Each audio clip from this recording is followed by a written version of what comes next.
Hey guys, I'm really excited because tourism has officially opened in Sri Lanka and the first tourists have arrived just a few days ago.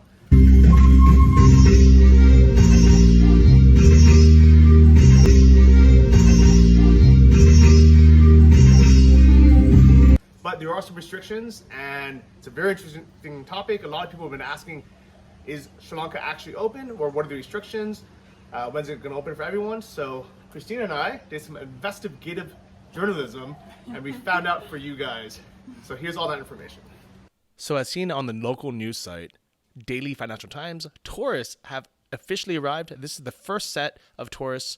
They came from Ukraine. Almost 200 people came to Matala International Airport by SkyUp, but also Ukrainian Airlines, as well as Sri Lanka Airlines are going to be flying tourists in all month. And these are the first tourists to come since March. This is the very first tourist, I believe. And it's awesome. This is a test. So for the first month, they are just going to be doing a travel bubble with Ukraine and a few other countries in Russia and that area. First, Christina, why do you think they chose Ukraine, and why do Ukrainians even want to come to Sri Lanka? Christina, why do you think Ukrainians would even come here with all these restrictions? And we'll get into the restrictions. We'll answer all the questions about,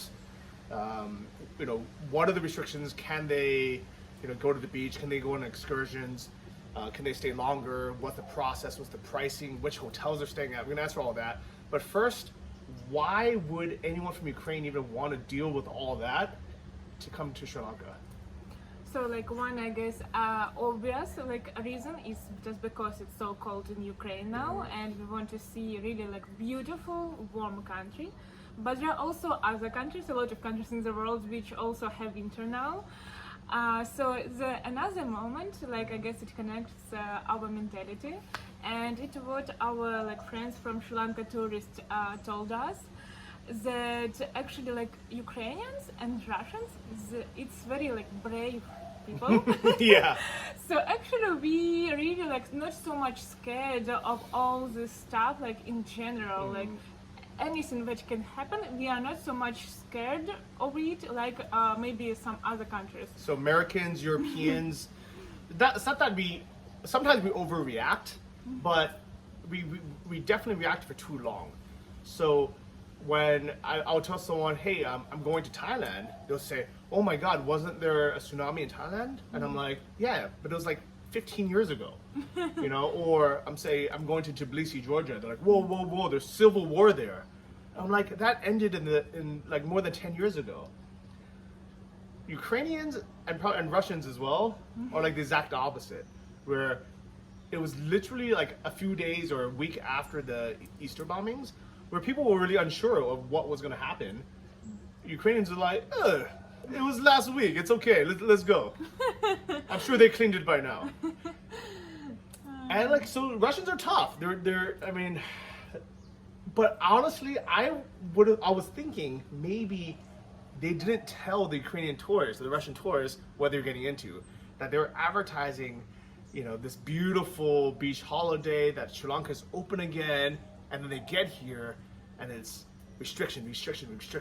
So we did some investigative journalism, reporting, and Christina looked up and found these ads. What did you find? So I found a few advertisements by Ukrainian travel agencies, and actually they tell all the truth about going on and what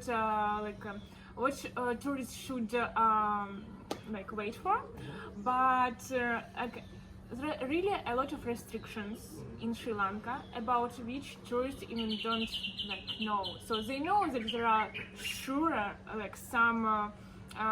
some restrictions, but they didn't know that actually it's so much of them.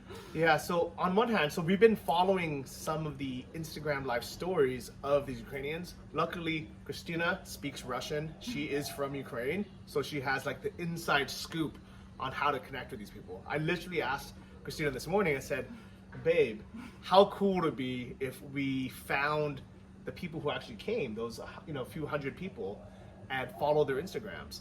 I'm not going to link them below for privacy reasons because I don't want you guys stalking them. I want you to leave them alone because they're here to enjoy a holiday. But at the same time, it was interesting to see what it was like. And a lot of them, they're just like showing the good side. Maybe to them it wasn't that big of a deal. They're like, oh yeah, I knew it was going to be a lot of tests. I knew it was going to be a lot of trouble. But here I can go onto the sand. I can swim in the ocean. And some of them are happy. While others, they think it's a little bit overly strict. And so even those people who tell that it's like, they think that it's a little bit over restricted, they tell all the same that, oh my god, even like on the way to the hotel, even just like it was exhausted way because they couldn't get into the room at once. They needed like maybe like more than 5 hours like from the like after flight and before going to the room in the hotel. They needed like to spend a lot of time for the like all these restrictions and for the way, but they told that it's already from very first minute they see that this country is really so beautiful and maybe it's really worth it. All those restrictions. So right now it's end of December, it's basically January.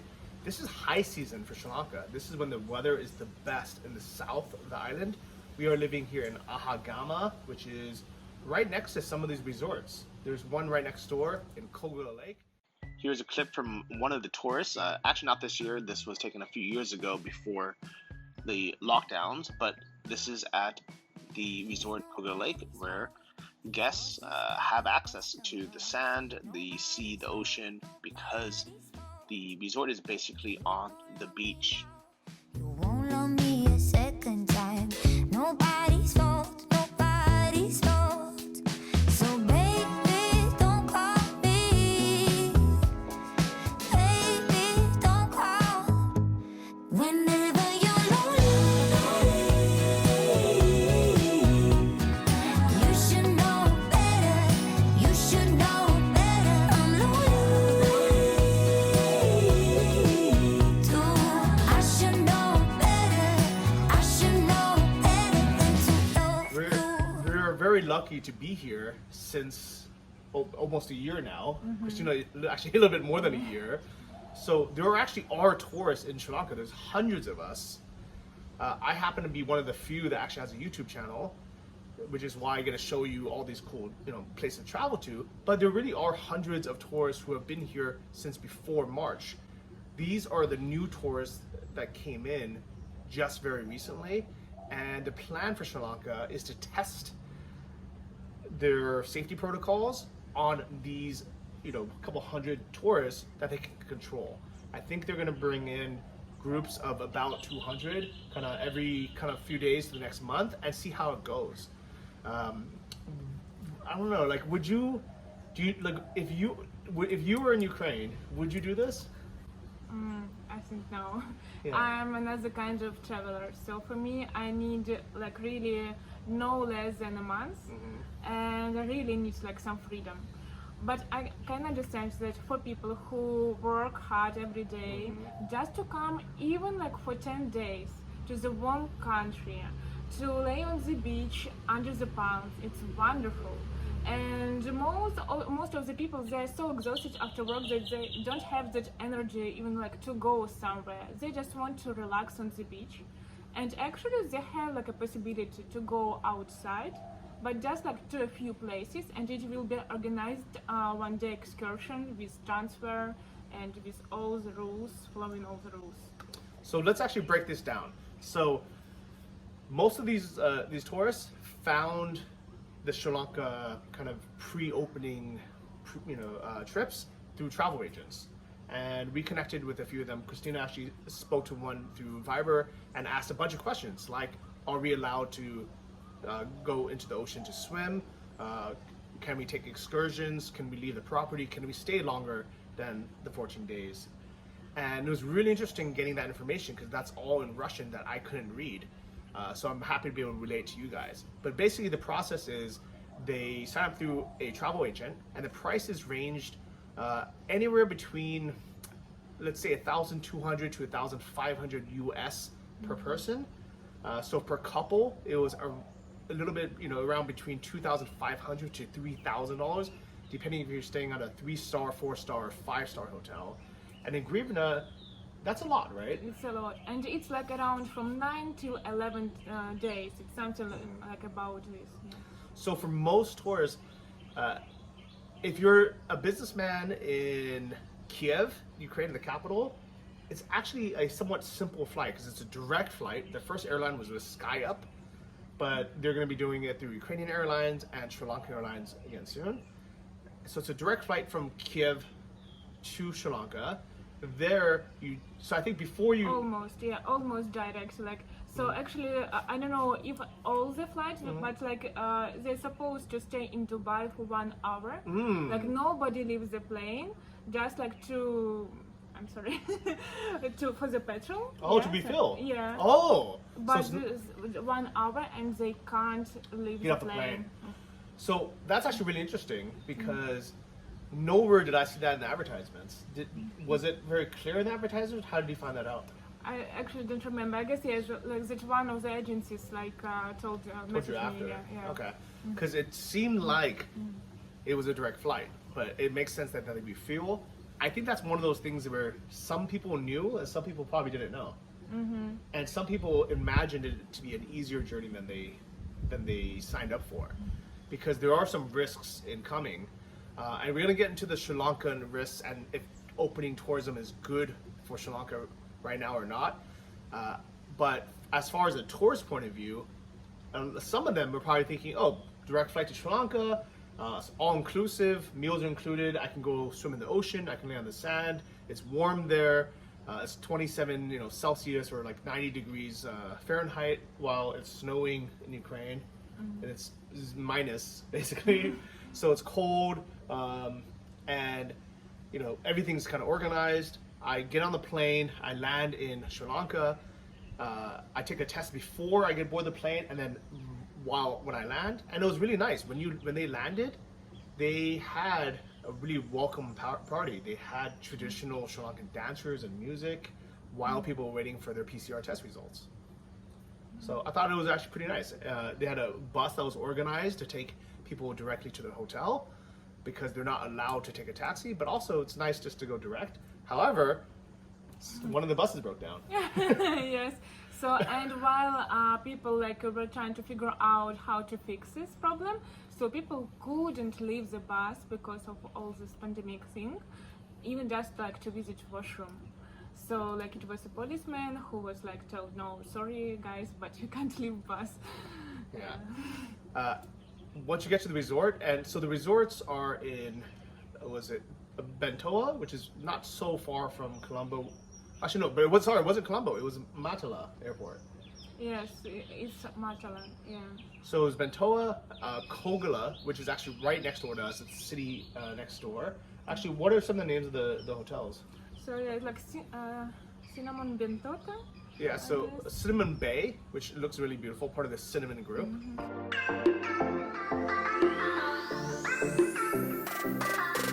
Also Cinnamon Bentota Beach. Okay. Taj Bentota Resort and Spa. Which is the 5-star, the most expensive one I think on the list. Santara Say Sands Resort and Spa.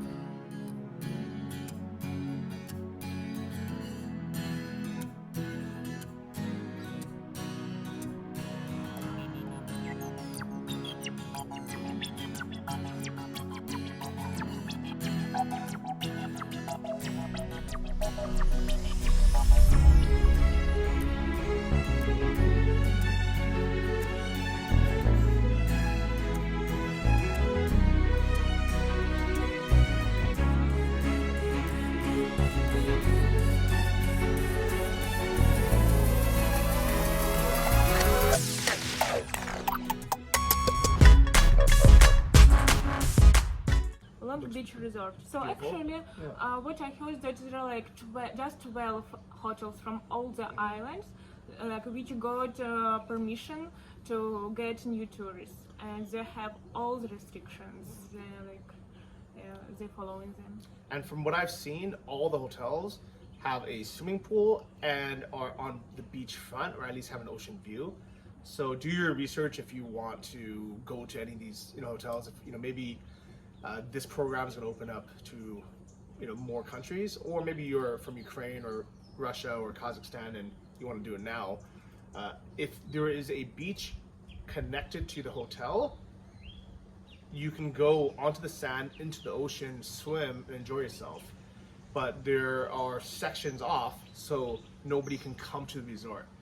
So I haven't seen photos of it yet, but from what I've heard, there's armed guards, basically military people, on each side of the beach to make sure other tourists or other locals don't come and get into contact with the COVID tourists. That's the best word for them. But from what I've seen in the Instagram stories, people have really enjoyed themselves. They've really enjoyed going into the sand, going for a swim, going to the pool, having amazing food. It's all inclusive. Exotic fruits on the breakfast. I mean, literally like coconuts and pineapple and mango, maracuya. I don't even know what this is called. This is called sour sop. Oh my god, it's really so delicious. Nice. Yeah. So people get to enjoy all this, but there are some risks. One is many flights were canceled before these first Ukrainians came. I think just last week there was supposed to be a group of Russians to come, and it just got canceled. Imagine packing, going through the process of like, I prepaid $3,000 for me and my girlfriend and me and my wife, and we're gonna go to Sri Lanka, and then it gets canceled. So luckily now that this first one was 100% success, maybe more people will come, and things kind of open up again. But remember, those PCR tests are not just for fun or as a courtesy. If someone tests positive, they go into isolation in their room, and they're out of the 200 tourists, for sure at least a few of them have gotten test positive. Maybe they obviously they were all negative before they boarded their flight in Ukraine. I don't know if anyone tested positive at the airport, but if they did, they would go straight into isolation. Maybe probably still at the room at the hotel, but I don't know how that would work, because then they would have to put them in a separate car or something and take them straight there. But once they arrive to the hotel, because they're getting the test at the hotel. Yes. Okay, so at the hotel they get the test. Before going to your room, it's first. You don't need to eat. Like you don't have you can't do anything first thing. Even like if it's so late, just to take the test. And it was a long process. One of the girls who Christina was following, she said they arrived at 2 p.m. and they got into their room at 9 in the evening. Yeah, that's 7 hours. That's a long day. So if you do go through this, and I've heard this in other countries too, make sure you bring food and water, because you're probably not gonna. I don't know about in Sri Lanka. Maybe they were nice enough to give them some snacks and food. But I've had friends sitting at the airport or on a bus for 5 hours without food or water. Yeah. So for example, journey from the airport to the hotel takes 2 hours and a half. So, but totally they spent 7 hours. So like all the rest time it was just all this COVID restrictions. Yeah, but was this also because the bus broke down? Yeah, I guess also because of this. So it probably would have taken much less time, but you get unlucky sometimes. Not as unlucky as the people who get hit by these buses. For these bus drivers drive too crazy. But that's a whole nother topic we talk about. Yeah. So I guess should we talk about restrictions? Maybe because of I guess some Sri Lankans can be a little bit scared of the new tourists. Like some of them are very happy, some of others very scared. So really Sri Lanka organize a lot of restrictions, and so all the staff in the hotels, they not just wear masks, they fully equipped, full suits. From the shoes and they in special I don't know how to tell it, costumes, everything is covered. Full protective gear, like they're basically going into some virus lab. Yeah, exactly. They look like this, especially in the restaurant. Everything is sanitized, each moment. like before eating, after eating, all the dishes, everything, like a lot of rules. Yeah, and so it's really like very very strict, and like all the people following all those rules. And obviously the hotels are closed off to outside guests, so it's just for the COVID tourists. I am wondering though, as new tourists come, I guess they go to the same hotel because there's only 12 of them. Mm-hmm. So the big question is, if someone gets COVID during their 7 or 10 days there, what happens?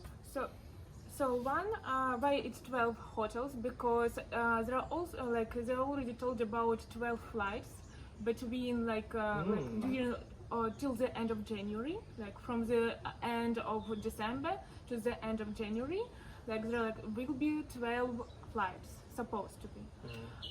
So despite 12 hotels. Oh, so 12 different hotels for each flight. No, they at the same flight they can use. They go to have to different use ones. different Okay. hotels.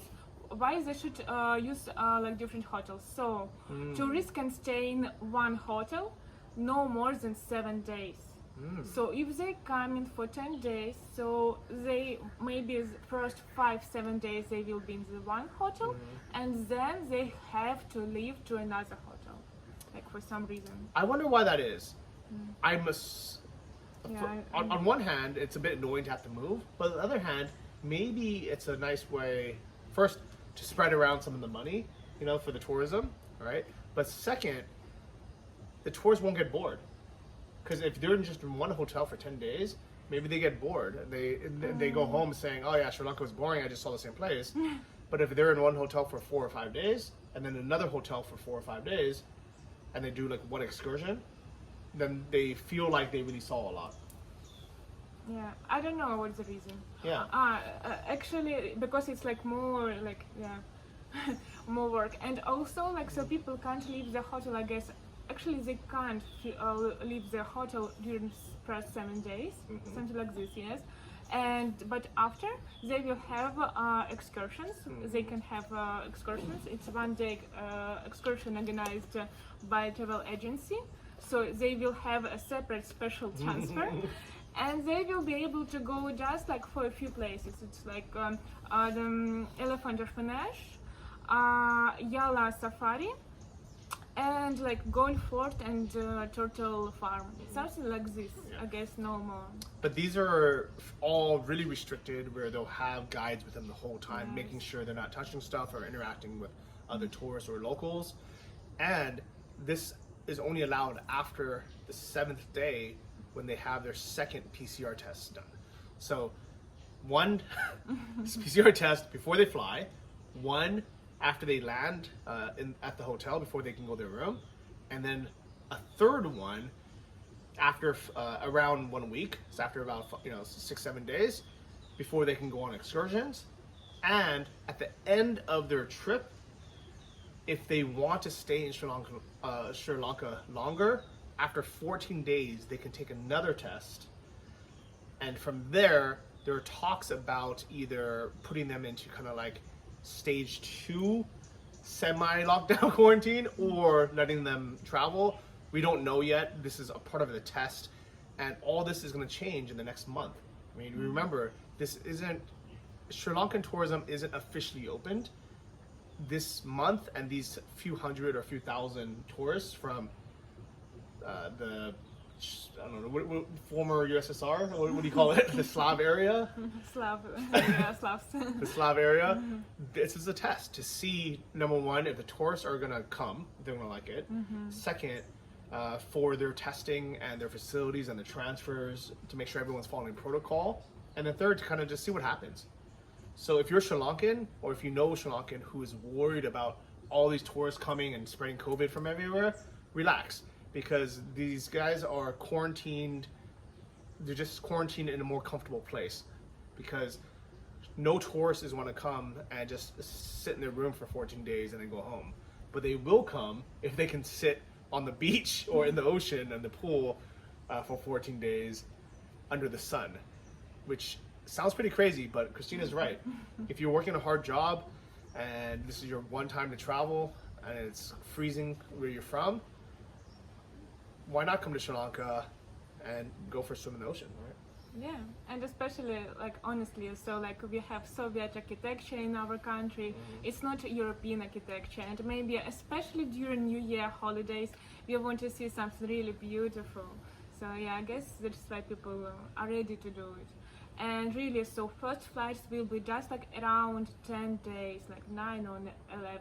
I guess that during first like this test months, like nobody will be able, I guess, to stay longer. But we'll see how it will go. Maybe after they will try to do like some more possibilities. I think Sri Lanka has discovered or figured out the ultimate tourism quarantine kind of scheme, where instead of forcing someone to stay in a hotel room for 14 days before they can move around, or not letting tourists come at all, what if you let them come and quarantine somewhere comfortable where they have a little bit of beach access, a little bit of swimming pool access, and have kind of enjoy their quarantine, but still be quarantined, and then have the option to either go home because their package tour is finished, or to then take another test, and if they're clean, then they can travel.